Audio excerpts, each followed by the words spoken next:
আসসালামু আলাইকুম। গত ৪৮ ঘন্টার একটা আপডেট আপনাদেরকে জানাই। আপডেটটা খুব মজাদার।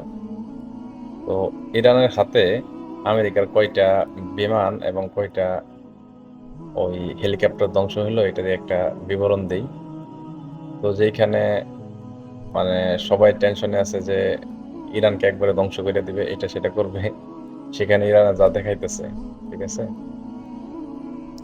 আমেরিকার গত ২৪ ঘন্টায় মোটামুটি ৫টা হেলিকপ্টার বিমান মিলে ধ্বংস হয়েছে। আর ২টা ধরেন হেলিকপ্টার আর একটা বিমান, এটা ড্যামেজ হয়েছে। এগুলো একবারে টোটালি ধ্বংস হয় নাই। তার মধ্যে এই নামগুলো আমি বলতেছি। তাদের একটা পাওয়ারফুল বিমান হইতেছে যুদ্ধ বিমান F-15, এটা ডান। এরপরে A-10, এটাও ডান। MH-6, এটাও ডান। এরপরে C-130, এগুলো 2টা একবারে ধ্বংস। আর UH-60, এইগুলো হেলিকপ্টার, এইগুলো মানে ড্যামেজ হয়েছে।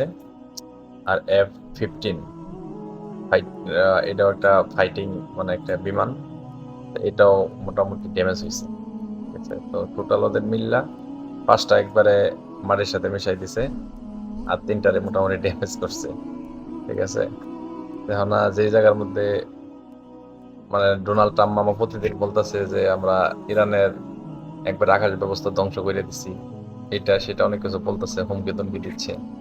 আর এই দিক দিয়ে আমরা দেখতেছি কি যে ইরানের আকাশ ব্যবস্থা আর অনেক বেশি শক্তিশালী হইতেছে। কারণ সামনে দেখা যাক কি হয়। তো সামনে কিছু আপডেট ইনশাল্লাহ আপনাদের সাথে বলবো। আর সামনে কি দেখা যাক। আর মামা তো অলরেডি আগামীকালকে ইরানকে একটা দিছে, হুঁশিয়ারি দিছে 48 ঘন্টার। মানে এটা দেখি কি অবস্থা দাঁড়ায়। এটা কালকে আর কি পরিস্থিতি বোঝা যাবে।